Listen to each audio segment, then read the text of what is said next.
Welcome to the Rachel and Cassandra Show. Before we begin, our disclaimer.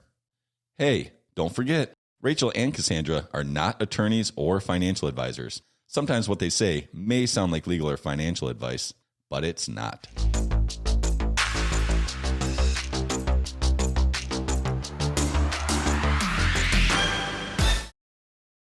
Hi, good morning. Good morning. afternoon. Good evening. Welcome. Wasn't that our- intro great? Yes. What a wonderful disclaimer. Yes, and we're here to have another real estate party with one of my favorite topics. They're all my fucking favorite topics. You know, let me just say, as I was driving in here this morning, I was thinking to myself, like, What a wonderful world. Yes, that I knew it. You have to sing lyrics. You can't just state them. Just for the record going forward. The time didn't seem like I should be singing. So what were you thinking? How is it that we have so much to say about real estate? Like, is it really this robust of a topic? But I mean, yes, we could talk about anything though. Like, I know. I know. But so we do. This is episode 70, Cassandra, and you guys don't hang out with us in our real lives. But we talk about too bad, so sad. Even when we're not being recorded, it's like real estate is life, and it's annoying for everybody around us. It is for sure. But it's objectively kind of shocking to me that there is this much to freaking unpack about every nuanced aspect. However, here we are, and we're gonna talk about bloatware. This is the paperwork episode. You were going to what? You said I should sing. You're like, we're going to talk about, and I was going to say, sex, baby. Talk about you and me. Yeah. I don't know the rest of that song, but I remember it. I will not continue, but I remember more. Okay. Well, do you want to start? We have Cassandra is a loan officer and her paperwork is different than mine. And I feel like I have this belief that the paperwork that a person is required to complete to get a mortgage is what it is. And then that list can be made longer by an underwriter requesting other stuff. But in real estate purchase agreement land, there's so much bloatware, like unnecessary bullshit. A couple of my favorites I'm going to tell you about. Well, it's funny you say that because in my mind, from what I see, realtors have about 10 pieces of paper and I have like 1,000. I'm not kidding. That's what it feels like. We really need 4. There are 4 required documents to buy a house, like at the state level, like minimum. I guess I shouldn't say at the state level, in my opinion. And I'm a minimalist when it comes to words and documents. And I know that sounds like a load of shit because I use a lot of words, but in a contract, the shorter the sentence, the better off you are. Rule of thumb, generally. Do you know where the rule of thumb comes from, by the way? I don't, but I feel like you do. It's fucking infuriating. It's something, okay, Google this. It proved me wrong because I just know this because somebody told me. Could but be it's something peaches, to do with. Could be lunch. Could be lunch meat. Could be canned ham. Peaches. It references the size of the stick that you beat your wife with. Like rule of thumb has to do with the size of the stick that you beat your wife with. Who told you that? My ex-husband. Well, I knew you were going to ask me that. Bag. Okay. Yeah. The usage of the phrase can be traced back to the 17th century and has been associated with various trades where quantities were measured by comparison to the width or length of a thumb. It does not talk about wife beating. Method of doing, well, yeah, okay, next entry. Many feminists for years thought the phrase rule of thumb was a law that allowed a man to beat his wife so long as the rod used was no thicker than his thumb. The rumor produced numerous jokes and satirical cartoons. There's no record that he ever made such a statement. Oh, so well, good. I've been proven wrong. So the rule of thumb regarding paperwork and language is less is more. Oh, that's right. Sorry. Less is more. So let's talk about, do you want to go first and talk about the paperwork required for you? Sure. Like in an ideal in an ideal scenario, Yes, right? My for sure. ideal, I need, so like from the borrower, because there's a I'm whole writing bunch of these. mortgage documents, but they're more like what a borrower needs to provide in the most ideal form is an ID, one pay stub, and 1 month of bank statement. Those are my dream clients. But there are also times where I need 30 days of pay stubs, 2 years of W-2s, 2 years of tax returns, a profit and loss statement, business analysis, right? Child What is a support documents, business analysis? alimony, proof, receipt, right? In addition to the court order, divorce decrees, um, I mean, retirement statements, transfer letters, gift letters. I mean, it can get very weighty and feel like I'll never stop. But I will tell you that how complex you are financially and how many sources of money you have and where you put your money, the more fucked up your money is, the more pieces of paper I need. That's the best way I can the easiest way I can describe it. Well, in the word by fucked up, you mean Not, complex. yes, Because complex, not in a bad way, but yeah, like the more like you move nuanced it, or the more you get it in different ways. If you're trying to use a bunch from different spaces and different people, it's all following the money, and you can thank 9/11. and I'll a leave lot it of at that. that, a lot of the fucked uppy extra paperwork is if you're self-employed. Like a W-2 employee fits into the box perfectly, right? Where a self-employed person does not fit into the box perfectly. Well, generally, but there are times people work variable hours, and that's very difficult. If you're working, 32 hours, 34 hours, and we need the averaging of the income and finding out what that is. If you need to use bonus income or overtime. So just the W-2 alone is not it. Like I'm talking somebody whose salary, who makes the same amount every week, regardless, right? They perhaps have a contract. They've been on the job for 3 years and it just doesn't vary. Right? It's very consistent. Those make my job worth getting up for, because if every job was as complex as some, like I would not do this job. Yeah. I'm not kidding. It wouldn't balance out in a profitable way, in a way No. to support your family. Would you do this job if you had to show everybody 30 houses? No, Every single client. Sometimes I show 30 plus houses and they don't buy anything. So Right. often I work for free.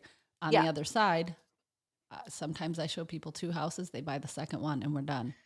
Right. But would you continue to do it No. if every client was 30? That would be the equivalent of I only do complex self-employed business owners who have alimony and child support that I would have to raise my rates.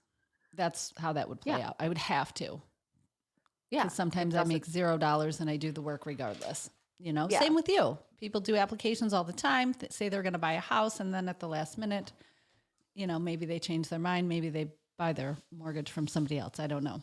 I suspect this is why companies like Quicken charge an application fee, $500. I mean, You're really not going to go shop elsewhere once you've dropped $500. That is in the rental world. A refundable application fee. Is it refundable? Oh, if you close, they will credit you back if you close. This is like renting. When I do property management, even a nominal freaking $20 application fee serves as a filter against a lot of far less than ideal tenants. Sure. It's just the first line of, I was going to say defense, but maybe it's offense. That's anyway, like the first line of skin in the game. It's funny because this episode's supposed to be about bloatware, and that could be seen as a kind of a bloatware thing, that extra layer. But some of the paperwork actually does stuff. Yeah. Well, I will say that there are many who do what I do who just ask for these things regardless, right? There is a list of 20 documents they want. Social Security card. It's ridiculous. What? There are people who do my job who consistently ask for a Social Security card. Why? Because occasionally you need it. If there's a flag on a credit report or there's a misnomer somewhere, sometimes you have to validate the Social Security number. Now, usually a W-2 has your Social Security number all typed out. Sometimes it's just the last 4. But in asking for it every time, it is bloatware, because most 99% of the time you don't need it. There are people who ask for 60 days of pay stubs or 2 months of bank statements, which is dumb because you're just going to have to get another statement later to show earnest money deposit and things like that. So if you're really practicing minimalism for the freaking buyer's sake, the person who's buying the home, to not give them a heart attack, like, don't have your, I would say people shouldn't have their set list, because it really depends, Rachel. I know that's shocking, but it just depends on your circumstances. What? It's not the same for everybody? It's not. Yeah. But what about you? What you said, there's 4 documents you need? Yeah, so I wrote that down, and it's 4 to 5. So I'm going to go with the 5. Usually to buy a house with an agent, you would need a purchase agreement. That is the contract between the buyer and seller to buy the property and what's included and what terms we're going to close under, right? Sure. The state requires a seller disclosure and a lead paint disclosure, or a document that says you don't need the lead paint disclosure, which is an endless source of entertainment for me, because it's like, hey, you need this document if the property was built before 1978. But if it was built after 1978, you need another document saying you don't need the first document. Like, what a beautiful, succinct representation of bureaucracy at its finest. Well, my favorite is in the lead-based paint. I don't know if you've read it. Like, in that form, there's a box that people check that says, I have received a copy of this pamphlet that's 30 pages long. It ties to another document. Yes. Yeah. Yes. Yeah, you have to acknowledge that you're initially in the document saying, yes, I've seen the document. Yes, I got this pamphlet. And yes, I am either going to use or waive my right to specifically conduct a risk assessment to evaluate lead paint in the home, which is really covered by your inspection contingency anyway, presuming you have one in your contract. But you could really get tricky with that document, actually. You could retain your right to test for lead in the home, but waive your inspection contingency and probably slip that by 95% of the agents doing business in the country. Sneaky. I know. You could really, like, if you have someone who knows what they're doing, you could really get away with a lot. But that's not what we're here to talk about. So purchase agreement, seller disclosure, lead-based paint disclosure. There's a document called a disclosure regarding real estate agency relationships. Lots of words. We call it an agency disclosure that basically says, hilariously, because of the history of real estate and how it came to pass as a profession, you have to have a piece of paper that outlines for everybody who's doing what for whom, right? So that document, and I could do a whole side conversation about that, and the contract that shows that you hired the agent. And that's all you really need. However, when you deal with most real estate agents and or brokerages, what you're going to see in addition to that is there's a document called a hold harmless, which in the best case scenario is 1 page, can be much longer, that basically says that you can't sue the brokerage, which is, this is what I tell my clients. This document says you can't sue my brokerage. If let's say you're buying a house, if the seller advertises the roof was put on in 2017, you can't sue me if you buy this house and then find out that that's wrong. And in that scenario, like, it's really unrealistic to think that your buyer's agent can verify the age of the roof as stated by the seller, right? Sure. But that document also is typically written in like the smallest legally allowed font. So it's like an 8-point font jammed together with all of this language, basically saying you can't sue us. And if you got $100 and a stick up your butt, you can sue anybody for anything. And you go to court and the judge will decide if that document is worth a shit.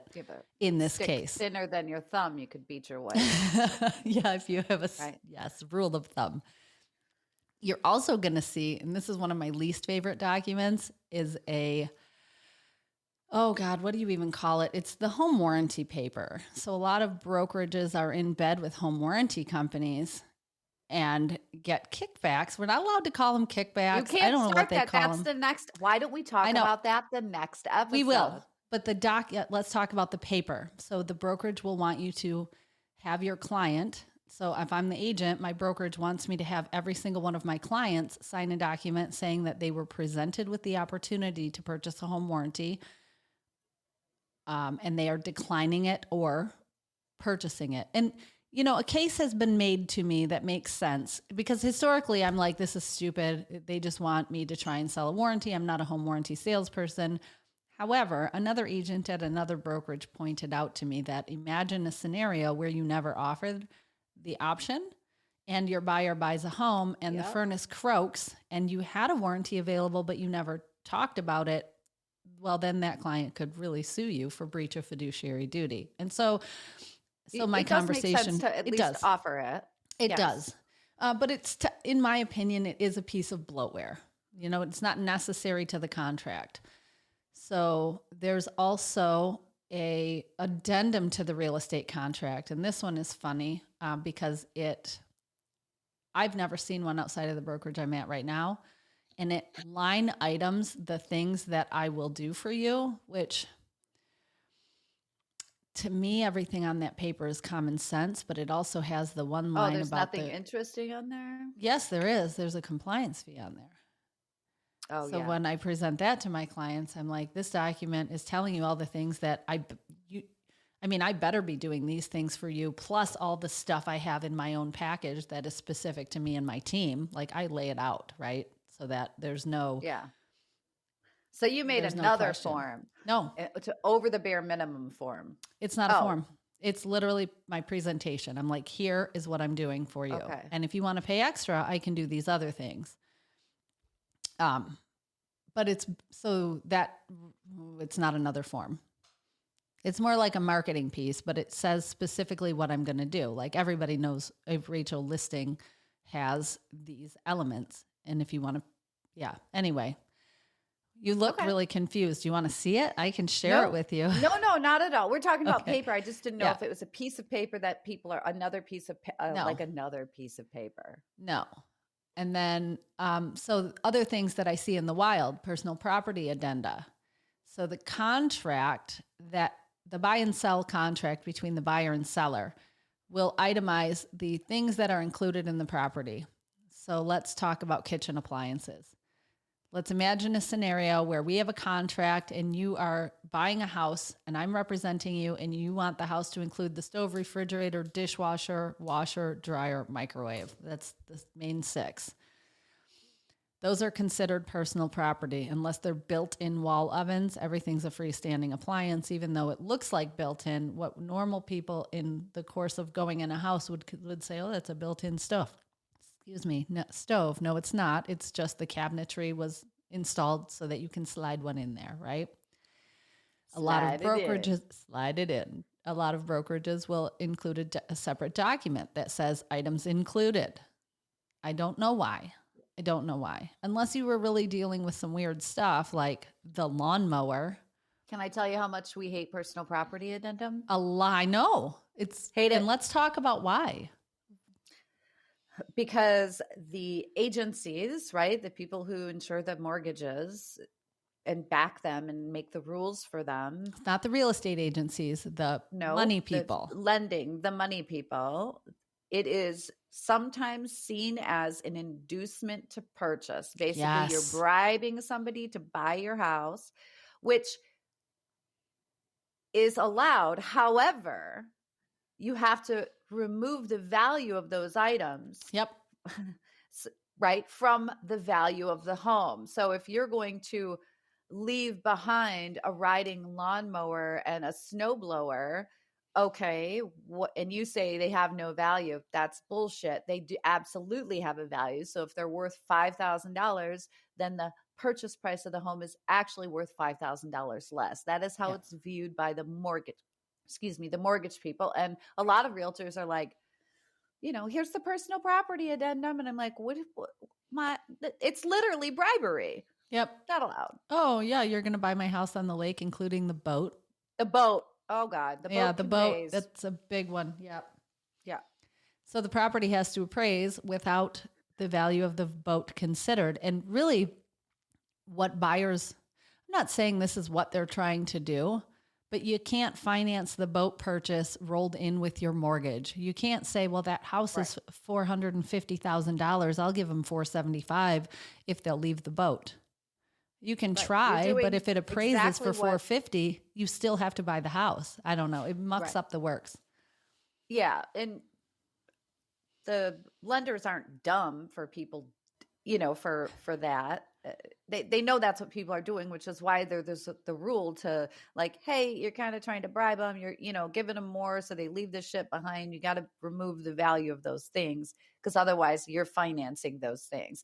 Yeah. But it is so commonplace for the appliances now. Those really are viewed as no value. It's very rare when appliances do not convey. Well, and I can say, on the other side, if you are buying a house and there are no appliances, foreclosures, new builds, sometimes a vacant home where the seller already left and took the appliances, that translates to like a $10,000 reduction in purchase price. Like it's a value, it's a true value add.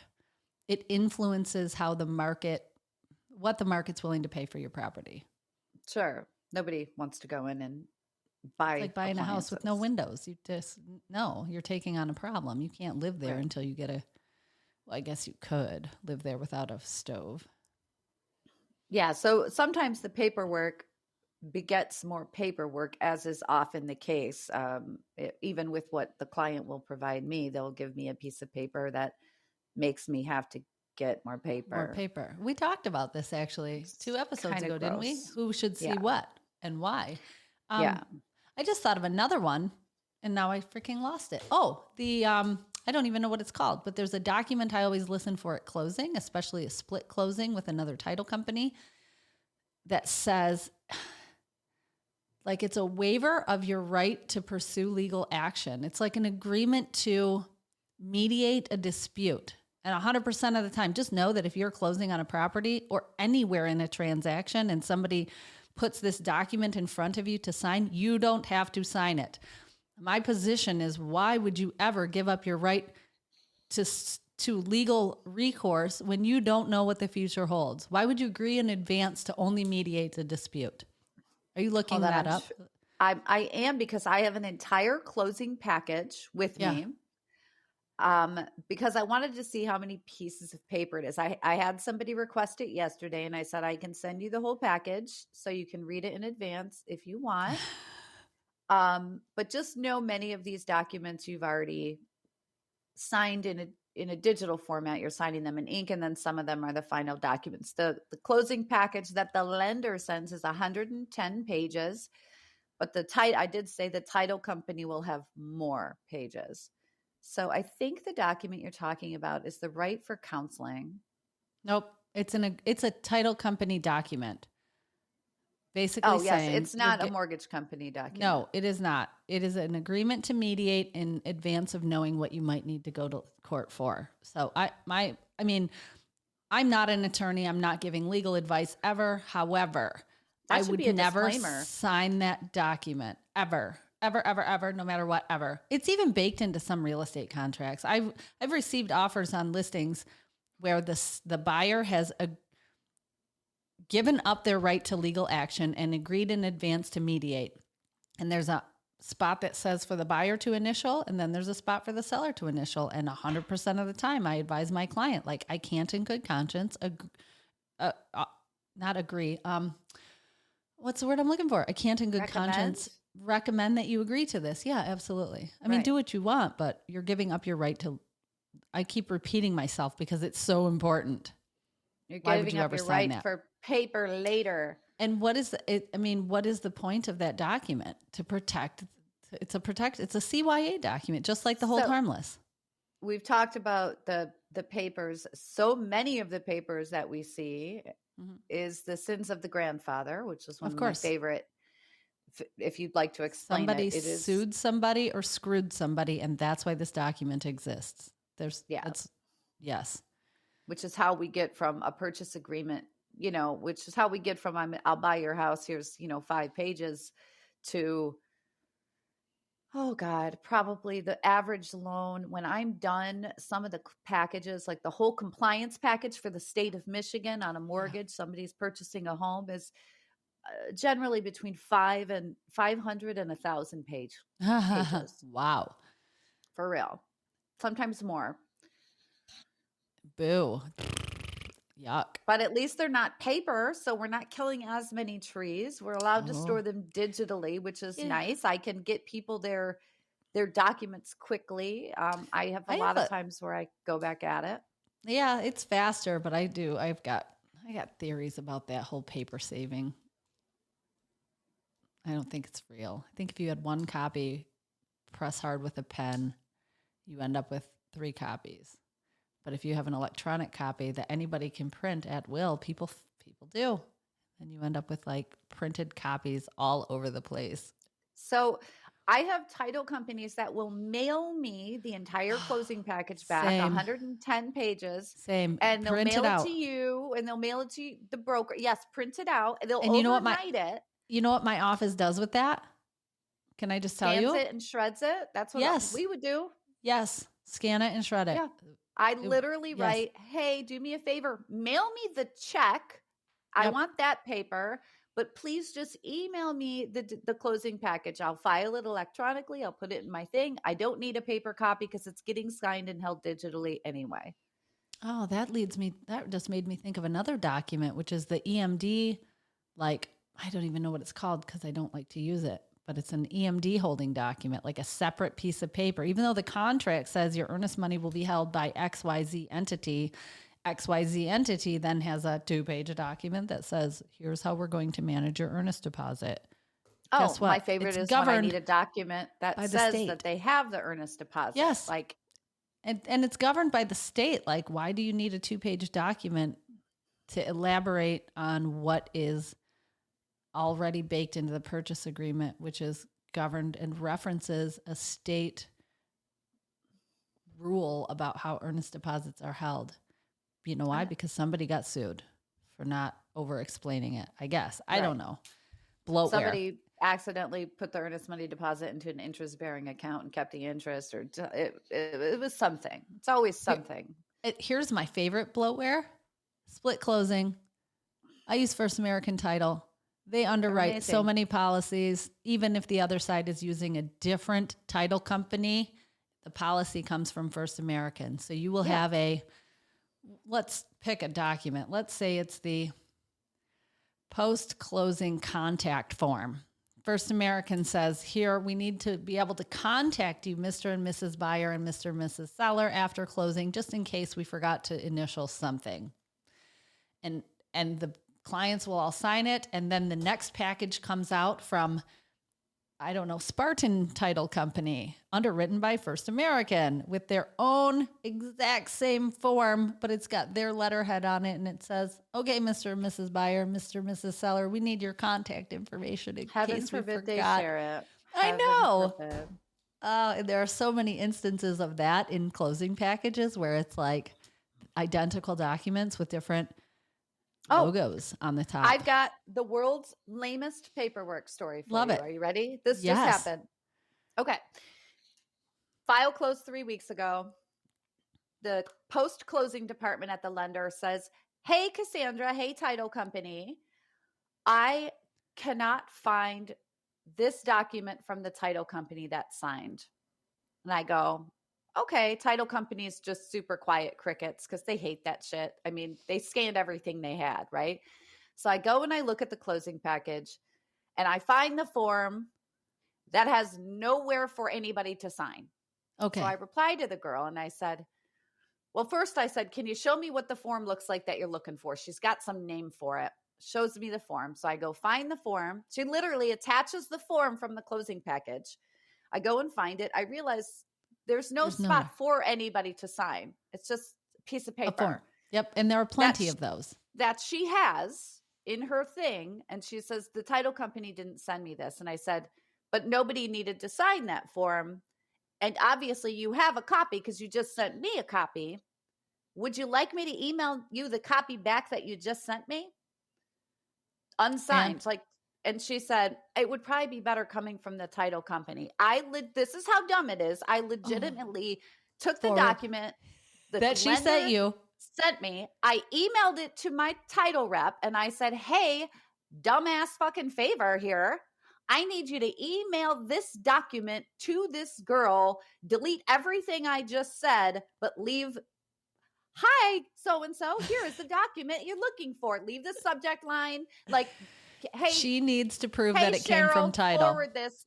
Yes. And it's so dumb because the girl was like, yeah, for compliance, it should come from title. And I'm like, it's a document that you have that you pulled out of the closing package that she pulled out of the closing package that was sent to title, but it wasn't in the one that title sent back, even though it doesn't fucking matter because there's no signatures on it. But a case could be made that they never saw it unless the oh wow. Title company somehow sends it back. It was 10 emails at least, and so much. How many man hours for the dumbest when I was like, wow, paperwork is, and this is like, this kind of shit happens a lot. That was like my dumbest one in a long time, but it's a good one though. There's so much extra paper stuff that part of my job and part of your job, probably part of my job is to shield that from the buyer. Yeah. Because so much of it you can't do anything about, right? Like you can't change the words on a document. You can't rewrite, how to get a mortgage. I swear to God, I'm asking you for as little as possible. I swear imagine to God. that scenario where your client got that request from the lender. Yeah. Hey, we need this document somebody who doesn't have any bearings. How do you even begin to untangle and chase it down? Like coming to you, with every question you get answered, what the next question needs to be to uncover what really the answer they're looking for is. Does that makes sense? Well, that's one of the reasons that's part of what I do is because the case could be made. Why do you even need a loan originator? Why does my job exist? Because a person could apply online and communicate directly with an underwriter and be done. I cannot tell you how much you need me to shield you from the underwriter because they will tear you to fucking shreds and deny you. Because part of my job is to package get exactly what they need, put a fucking bow on it, and give it to the underwriter. The gift. You're not gift of a supposed clean to file. just barf it all over the underwriter. They'll be like, no, absolutely not. You gotta make it pretty. Same case can be made for my job. People buy and sell houses without real estate agents all the time. I can't tell you how many calls I get from those people. We have a mutual friend who sold their house, reached out to me like, hey, I've sold my last 3 houses by myself. Would you do a comp analysis on my house for me? No, I will not. I mean, I can tell you off the cuff, but it's like 3 hours to do that work, and it's work. And then they get a contract and they call me and they say, hey, I was just curious. Really good at selling houses by myself. Will you look at this contract? Yeah. Can you just put your eyes on it and let me know if there's anything alarming in there? I'm like, no. I pay for this thing called errors and omissions insurance. And if I start giving you advice and then you take action based on my advice, and then you end up in court and you say Rachel told me to, or Rachel said as a favor because she's a real estate professional, then I'm getting sued and my insurance isn't covering me. I don't know. I think about all the times that I ask my attorney friends, like hypothetical, hey, favors. And I don't do that anymore. I now pay them. I have them on retainer because I get it. And no wonder they didn't call me back. Duh. Right. You can't. They do me a favor, work for free. I mean, I don't mind looking, like I'll look at somebody's and go, yeah, that looks good. Or, hey, you might want to, consider something. Sure. But I'm not looking at legal contracts. I'm literally looking at loan estimates, and I can go, this, and this, dig which is deeper very here. different than pay attention to this. I'll do that too. Yeah. Not hours worth though. You're not getting my best me. No. Fine tooth comb stuff is reserved for my clients. It has to be. Yeah. You know why? Because there's so much. Clients. And there's so much paperwork. It's the, the bloatware. It's that 2 millimeter conversation. I'm going to show my my tattoo if you can see it right there. It's like the professionalism. Got this 2 millimeter tall. I'm kidding. It's No, what you actually ever pay for with a professional is that last 20% that you can't get from watching a YouTube video. Right. You get it from time on task over time, right? Yep. And we have, with years of experience, know how to manage through the paperwork. We know what it means, how to interpret it, how to get as little as possible into the file to make it work. Yeah. Keep it clean and clear and not open to interpretation. One of the most interesting things to me, and I have to stop and remind myself of this at this point in my career, is not operating on autopilot, because so many of the pitfalls and patterns and I don't know what I'm trying to say, but so many of the things are the same. You know what I mean? So keeping a sharp eye on those things, I don't know, seems more important to me now than ever. Yeah, I mean, I closed 101 this year. I'm glad you said that. I have to report my numbers from 2-3 episodes ago. Go ahead. Okay. No, but every single one of them was different. Everyone. 100%, They're yes. all different loan sizes, loan to value. They all have different interest rate. Not obviously all the people are different, but a mix between refinances and cash out refinances and purchase and investment property purchases and second homes and different cities, different tax prorations, right? Mm-hmm. Different shit for everyone, different realtor, broker admin fees or different appraisal costs. Every single one of them is different, and the paperwork is different and unique for each one. So to blanket it is doing people a disservice. And I think a lot of really large places just, put the blinders on and go, just give me this and we'll take all of it, or even add more paperwork to it, which is kind of making it harder than it needs to be. But Yeah, it's a complicated thing, and the documents have to cover all the things. So, grandfather. Yeah, there's not even anything we could say that you could do about the bloatware unless you're a real estate professional, and if your brokerage recommends 18 documents and only requires 6, just start with the 6. And then you'll find if there are a couple of others that actually work for how you run your business or what your client needs are. But just because it's recommended doesn't mean it's required. And it may be recommended for reasons that are out of alignment with your fiduciary responsibility to your client. Yeah, paperwork generally begets more paperwork. So start with as little as possible. Yeah, I have people always send add me more. so much You can't extra. take it away. You can always I go, add more. hey, You can't take it out. I'd like a W-2. Oh, okay. Here's, my 100 pages of state and federal tax returns for the last 3 years. I asked for a W-2. I can't even. Yes. Can I talk about how people don't know what the fuck a W-2 is versus what their tax returns are? The 1040? Like, an extraordinary number of people do not know the name of that piece of paper. Like, I think I might just, when I ask for it, go find an image of a blank W-2. W. Is there another word for a W-2? Could we call it your statement of earnings? Oh, good Lord. Are you kidding me? No. Well, no. I'm trying to think. It just shocks me that the W-2 and the 1040 are the same thing to so many people, or they think one will suffice instead of the other. Let's just start asking them for the wage and tax statement. Oh my God, I can't even imagine what I'm going to get. I'm going to get weird screenshots like a bank statement, which is apparently going like this, logging in online to your bank account via your app and going like this. Click. There's my screenshot. There's my bank statement. That's how much I have in. I go, no, I actually need a paper statement. That's not yeah. it. So you know what? Our industry is, I don't want to say it's slow to adapt, but like technology moves faster than the regulations that we have to do business inside of. Yeah, so that's part of this paperwork. The funny thing is like I can actually, for a good portion of things, I do have the ability to push buttons and get documents, right? If you agree, I can click a button and do an asset verifier, and it will send you an invitation. Hey, Rachel, Cassandra's asking you to link your bank account, right? So that you don't have to give her bank statements. It'll push over 30 or 60 days worth of transaction history. And I can guess that my reaction is going to be like, no, you can't see my stuff. Hell no, I'm not digitally. And then you go, okay, I need the bank statement. You know how many people know how to get a PDF or a paper bank statement? Like, not many. I do.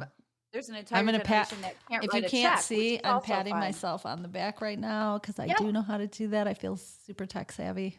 But it's really hard. We go, okay, I need a bank statement, not a screenshot. I can send you a link so we can digitally do this so that you don't have to go get me the statement or find the PDF in your online, right?